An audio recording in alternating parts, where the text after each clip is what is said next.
அதில் என்ன பார்க்குறோம் அப்படின்னா, நெகேமியாவோட புஸ்தகத்தில் வந்து அதெல்லாம் கட்டி முடிஞ்சிச்சு. கதவு போடப்பட்டுச்சு. வாசல் காக்கிற காவலர்கள், அதுக்கப்புறம் லேவியர்கள், பாடகர்கள் எல்லாத்தையும் ஏற்படுத்துகிறாங்க. இதுக்கு வந்து உண்மையாக இருக்கிற ஒரு மனிதனை அவங்க தேடும்போது தேவனுக்கு பயந்தவனை தேடுறாங்க. அதில் வந்து நான் என் சகோதரனாகிய ஆனானியையும் அப்படின்னு அவனை வந்து தேர்ந்தெடுக்கிறாங்க. அவன் வந்து காவல் விசாரணைக்கு ஏற்படுத்தப்படுகிறவனாக இருக்கான். அதுக்கப்புறம் வந்து அங்கே வந்து வீடுகள் வந்து கட்டப்படாமல் இருந்துச்சு. எல்லா இடம் பெரிய விஸ்தாரம் இருந்துச்சு. பட்டணம் வந்து விஸ்தாரமாக இருந்துச்சு, பெருசாக இருந்துச்சு. அதில் ஜனங்கள் வந்து கொஞ்சமாக இருந்தாங்க. அதில் வீடு கட்டப்படாமல் இருந்துச்சு.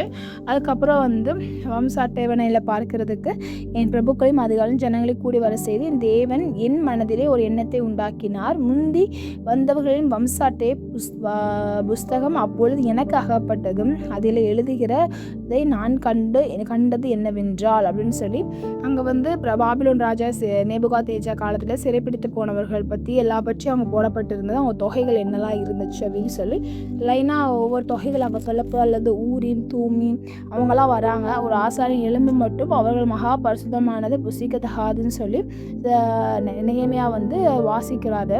அவர்களுக்கு சொன்னார். நிறைய விஷயங்கள் அங்கே சொல்லப்படுவதை நம்ம பார்க்கிறோம்.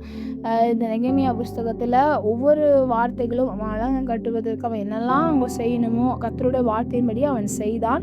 அதுக்கப்புறம் வந்து ஆசாரியர், லேவியர், வாசல் காவலர், பாடகர், ஜனங்கள் சிலர் இஸ்ரவேல் அனைவரும் தங்கள் தங்கள் பட்டணங்கள் குடியேறினார்கள். 7ஆம் மாதம் ஆனபோது இஸ்ரபுத்திரர் தங்கள் பட்டணங்களில் இருந்தார்கள். கர்த்தர் தாமே ஆசீர்வதிப்பாராக.